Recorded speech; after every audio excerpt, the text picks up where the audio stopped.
Kita baca fatwa semasa yang dikarang oleh Dr. Yusuf Qaradawi, jilid yang ke-5 dan 6. Dia kata, tiada dalil yang menunjukkan wajib taklid mazhab yang tertentu. Kajian Dr. Yusuf Qaradawi. Tak ada dalil, dia kata. Dia ulama antarabangsa yang diiktiraf, yang dikenali oleh semua orang yang belajar. Pernah mendapat tokoh ma'al hijrah di Malaysia ni. Dia sebut sesungguhnya ikut dan taklid salah satu daripada mazhab-mazhab ini dan imamnya di dalam semua pendapatnya tidaklah wajib dan tidaklah pula sunat. Ikut mazhab ini tidak wajib, tidak sunat. Manakala kata sesetengah pengarang taklid imam tertentu adalah wajib, maka ditolak.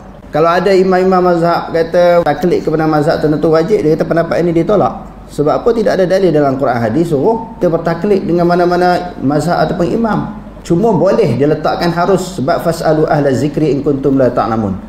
Tanyalah orang yang tahu.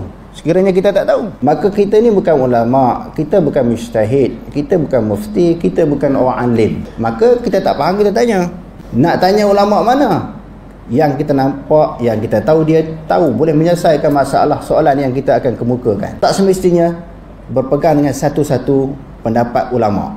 Mana-mana ulama pun boleh, mana-mana mazhab pun boleh. Telah sabit di dalam Al-Quran, Sunnah dan ijma' bahawa Allah Ta'ala hanya mewajibkan ke atas hambanya mentaatinya dan rasulnya. Allah tidak mewajibkan ke atas umat ini mentaati seseorang yang tertentu di dalam semua yang disuruh dan dilarang oleh itu kecuali Rasulullah SAW. Kalau di sudut manusia ni, sesuatu perkara yang disuruh dilarang, Allah Ta'ala tak suruh ikut orang kecuali Rasulullah. Tak boleh ikut orang lain kecuali hanya Rasulullah saja wajib kita ikut. Yang lain harus. Semua ulama telah bersepakat bahawa tiada seorang pun yang maksum di dalam semua perkara yang disuruhnya ataupun dilarang olehnya, melainkan Ar-Rasul sallallahu alaihi wasallam. Oleh itu Ibnu Abbas, Atta', Mujahid dan Malik bin Anas telah pun berkata, tiada seorang pun melainkan diambil kata-katanya ataupun ditolak melainkan Rasulullah. Ibnu Abbas, Atta', Mujahid dan Malik kata, tidak ada seorang pun yang kita boleh ambil kata-katanya melainkan kata-katanya itu boleh diambil, boleh ditolak, kecuali Rasulullah SAW.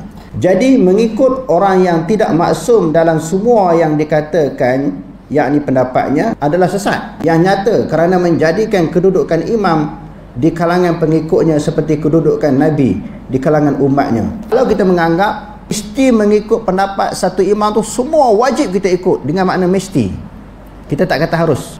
Pendapat imam A, B, C wajib kita ikut pendapat dia ni, maka kita telah meletakkan Nabi SAW sebagai seorang rasul. Sedangkan Allah Subhanahu wa taala berfirman, ittakhadhu ahbarahum wa ruhbanahum arbaban min dunillah. Mereka menjadikan ulama-ulama mereka, pendeta-pendeta mereka sebagai tuhan selain daripada Allah. Maknanya orang Yahudi Nasrani kan menganggap ulama mereka itu sebagaimana Tuhan. Kata-kata ulama tidak boleh berbeza, tidak boleh disanggah, sebab kata-kata mereka itu sama dengan Tuhan. Orang Islam bukan begitu. Ulama kita hormati, tetapi tidaklah pendapat mereka wajib diikuti dalam semua perkara. Menyanggah imam tidaklah menjejaskan kewibawaannya. Maka mana-mana imam yang kita berbeza pendapat dengan dia, sama ada Imam Syafi'i ke Hambali Maliki, tidak menjejaskan kedudukan, kehormatan mereka, kehebatan mereka di sisi Allah, tidak terjejas. Mereka tetap hebat. Walaupun dalam satu bab kita tak ikut satu imam, kita ikut imam yang lain, bukan terlepas daripada mengikut mana-mana imam. Tidak terlepas daripada mengikut mana-mana imam.